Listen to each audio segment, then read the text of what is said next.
Olá, bem-vindos a mais um programa A Arte da Guerra com o embaixador Francisco Seixas da Costa, para inevitavelmente começarmos o programa por pedir ao embaixador que nos trace um cenário do que lhe parece terem sido os últimos 2 dias, 3 dias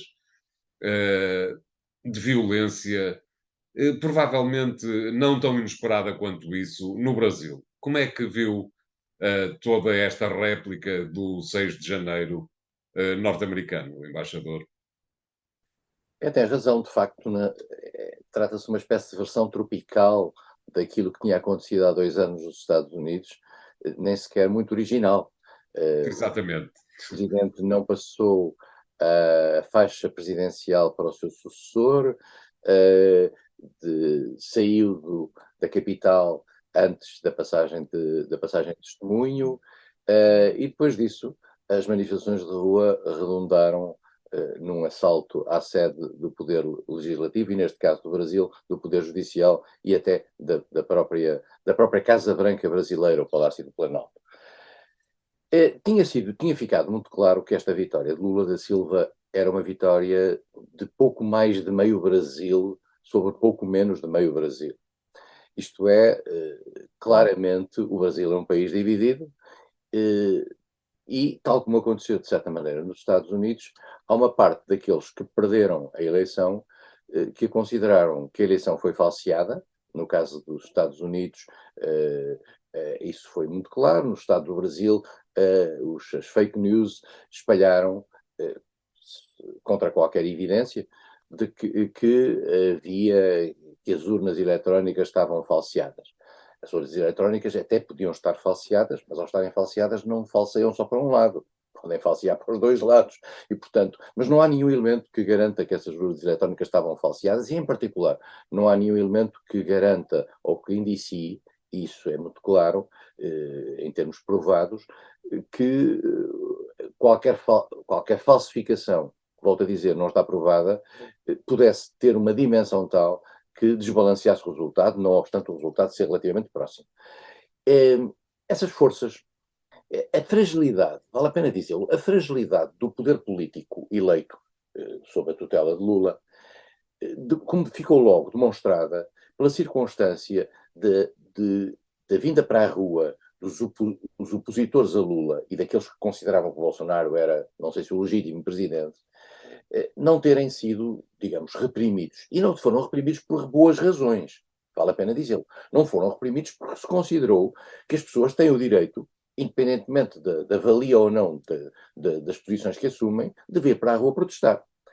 E costuma-se dizer, e julgo que já aqui uma vez eu referi isto, que a prova provada de que é um país democrático é a possibilidade dos opositores ao presidente virem para a frente da sede do poder político e protestarem. E se não forem reprimidos, isso significa que estamos perante uma democracia. As pessoas que vão para a frente da Assembleia da República em Portugal podem fazê-lo, as pessoas que vão para as ruas de Paris podem fazê-lo. As ditaduras não dão essa possibilidade. E no Brasil, as pessoas consideraram que havia uma legitimidade de que essas pessoas, os chamados ditos patriotas, pudessem vir para a rua vestidos de camisa verde e amarela, no sentido de dizer, nós não concordamos, este não é o nosso presidente. Eu recordo bem que em 1986, entre a primeira e a segunda volta, e em particular depois da segunda volta das eleições presidenciais em Portugal, em que Mário Soares ganhou a Freitas do Amaral, muitas pessoas vieram para a rua na lapela, com um papel, com algo que dizia: este não é o meu presidente. Mas ninguém se veio sentar em frente a um quartel e acampar em frente a um quartel, como Havia, aconteceu no Brasil. Isso também faz parte da democracia, embaixador. Eu não vejo, devo confessar que, em princípio, não vejo nada contra isso. Em Portugal, em 86, era difícil vir sentar-se em frente a um quartel, porque os quartéis não eram necessariamente mais favoráveis à leitura conservadora da vida nessa altura.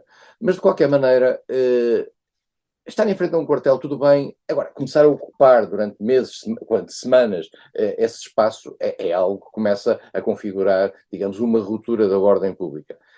Agora, no Brasil passou-se uma coisa interessante. É que se nós repararmos para aquilo que foi a atitude dos militares é relativamente ambígua.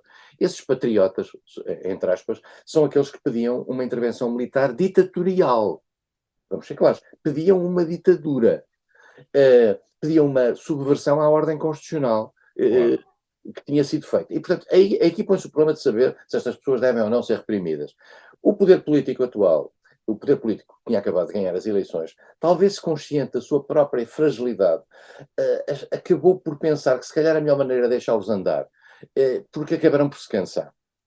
Só que, no meio de tudo isto, apareceu qualquer coisa de estranho, que foi uma movimentação a caminho de Brasília, no domingo passado, que tinha todo o ar de democrático, não obstante, digamos, as pessoas considerarem que apelavam para uma reversão da ordem constitucional, mas, apesar de tudo, podendo dizer aquilo que pensavam, só que, de repente, e muito claramente de forma organizada, no meio desse movimento, houve uma tentativa de invasão dos três poderes de Brasília. Brasília tem uma praça chamada Praça dos Três Poderes, em que está a sede do Supremo Tribunal Federal, em que está a sede do Congresso e que está o Palácio do Planalto, que é a sede do Governo. E esses três poderes foram assaltados por estes manifestantes.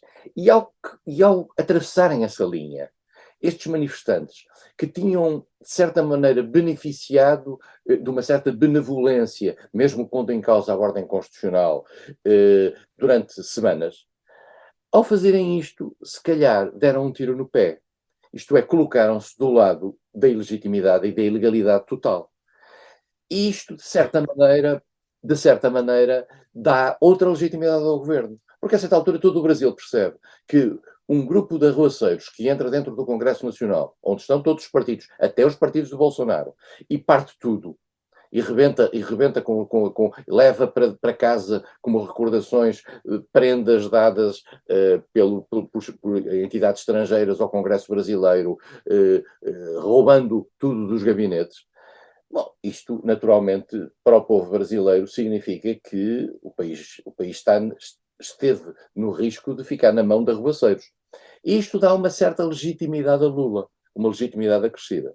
Eu devo dizer... Embaixador, permita-me que o interrompa exatamente neste ponto para lhe perguntar o seguinte: duas coisas. Se por um lado considera que, e principalmente face aos milhares de pessoas que no domingo se juntaram nessa praça de que fala, considera haver alguma hipótese, por um lado, de o ex-presidente Jair Bolsonaro não saber do que estava a passar-se? E pergunto-lhe a mesma coisa do outro lado. Considera que há alguma hipótese de o poder instituído de Lula da Silva não saber o que se iria passar e, portanto, deixar que se passasse para ganhar essa legitimidade de que acaba de falar? Não acredito nesta última hipótese. Esta última hipótese é chamada a teoria 11 de março, ou 28 de setembro, para utilizar exemplos portugueses. Isto é, deixar que avancem para que depois os possamos reprimir. Não acredito muito nisso, apesar de tudo. Acredito que não houvesse da parte do novo poder uma suficiente determinação e vontade política de intervir, com receio de que essa intervenção pudesse pôr em risco as suas credenciais democráticas, no sentido de dizer, estas pessoas têm o direito de fazer isto. Porque esse é que é o grande problema, saber se as pessoas tinham ou não tinham o direito de estar ali em frente aos quartéis. E os quartéis não estavam a reagir em relação a isso. E no Brasil, os quartéis não estarem a reagir é algo que tem algum sentido. Ou então só reagem quando ninguém lhes pede. Sim, e a ideia que podia haver é que os quartéis estariam interessados em ser chamados a reagir e ficarem depois, e que o poder político civil, incapaz de resolver o problema no plano civil puramente, lhes ficasse a dever o favor, e isso tudo com consequências importantes dessa intervenção. Nós temos que perceber que o governo Lula, na semana anterior, tinha anunciado que 8.000 militares brasileiros na reserva, que estavam a ocupar 8.000, que Bolsonaro tinha posto a ocupar postos em vários setores do aparelho de Estado, iam ser demitidos. E por isso mesmo, era muito claro que o mal-estar dentro das Forças Armadas estava a borbulhar. E por isso mesmo as forças do regime, digamos, instituído, estavam a hesitar relativamente ao modo como proceder, relativamente aos tais patriotas, porque não sabiam em que medida que as forças militares não estariam a protegê-los, e estavam claramente a protegê-los, porque se viu no momento da transição, quando as forças policiais tentaram tomar conta do acampamento em frente ao quartel-general em Brasília, os militares taparam a passagem para que não houvesse essa repressão. O que significa que havia ali uma dose de ambiguidade neste aspecto. Agora, a primeira questão, se Bolsonaro estava a par, claro que sim. Bolsonaro estava a par, embora dentro dos revoltosos, digamos, dentro das pessoas que estavam naquelas manifestações, houvesse muita gente que considerava-se traída por Bolsonaro, pelo facto de Bolsonaro ter desaparecido e, em particular, por ter ficado silencioso nas semanas que antecederam a posse de Lula. Agora, eu acho que aqui houve, com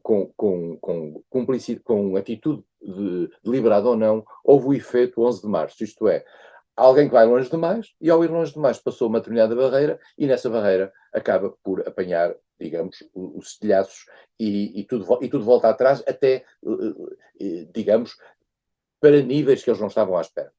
A circunstância do Poder Judicial, do Poder Legislativo e do Poder Executivo se terem unido, e em particular a circunstância que para mim é mais importante, de nenhum partido que está no Congresso, e há imensos partidos no Congresso, há 30 e tal partidos no Congresso, se ter colado aos manifestantes, é um fator muito importante para, digamos, garantir algum futuro institucional em serenidade do Brasil.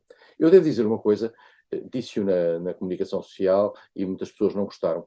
Eu acho, apesar de tudo, que a intervenção de Lula, sendo emocional e particularmente tendo demorado 5 horas ou 6 horas para se processar, deveria ter sido um pouco mais serena. E, em particular, Lula poderia ter aproveitado para fazer uma distinção. No sentido de dizer, metade do Brasil votou contra mim. Estou certo que nessa metade, muito poucos estarão a favor daquilo que aconteceu no Congresso. E, portanto, eu quero apelar às pessoas que, tendo votado Bolsonaro, tendo votado contra mim, são, apesar de tudo, democratas e querem estar ao lado da ordem e da legalidade. E, portanto, revêem no espetáculo que tinha acontecido no Congresso. Lula não fez isso. Lula, de uma forma um bocadinho intensiva, chamou fascistas, depois mais tarde terroristas, como que já é do léxico político neste momento, a essa gente. E ao meter essa gente toda, digamos, eu acho que fez um erro. Mas, enfim, quem sou eu para poder estar a pôr em causa quem ganhou as eleições com metade do Brasil a votar nele? De qualquer maneira, embaixador, parece-lhe que a posição de Lula da Silva a partir daqui está consolidada, está mais forte? Está mais forte. Está mais forte, é preciso saber geri-la agora, é preciso, digamos, estabelecer algumas pontes com os partidos mais ao centro, e agora a grande questão está em saber como é que a direita brasileira vai funcionar. Porque a direita brasileira tem uma sua parte ilegalizada, que é a parte, digamos, insurreta. E agora tem que encontrar maneira de se, até o próprio Partido Liberal, ao qual pertence Bolsonaro, digamos, considerou a atitude ilegítima. Portanto, agora a direita brasileira de natureza democrática tem que mostrar essas credenciais democráticas e tem que se afirmar no plano democrático, porque o Brasil precisa de uma direita democrática. Tendo desaparecido o antigo PSDB, tendo desaparecido o antigo PFL, que passou a republicanos, o Brasil está num magma, a sua direita está num magma estranho. E, portanto, é muito importante para o equilíbrio de um país como o Brasil, uma grande democracia como é o Brasil, porque vale a pena lembrar uma coisa a toda a gente. O Brasil é uma democracia. O Brasil tem 3 poderes. O Brasil tem imprensa livre. O Brasil não persegue politicamente ninguém. Não há presos políticos no Brasil.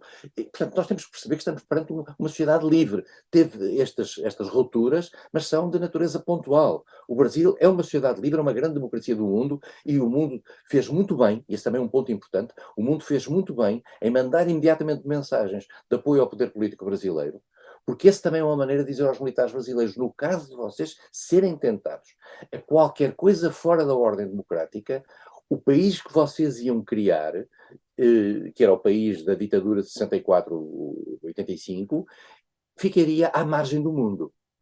E eu acho que foi uma mensagem boa. Marcelo Rebelo de Sousa e o governo português, em particular, fizeram a mensagem imediatamente, foram os primeiros a fazê-lo, acho que foi magnífico. Joe Biden fê-lo, Macron fê-lo, a União Europeia fê-lo, foi muito importante esta onda de apoio à legitimidade política no Brasil e à legitimidade democrática. É que se juntaram a Rússia e a China de forma que também não é totalmente surpreendente. Não. Muito bem, vamos fazer aqui o primeiro intervalo do programa de hoje. Voltamos já de seguida. Até já.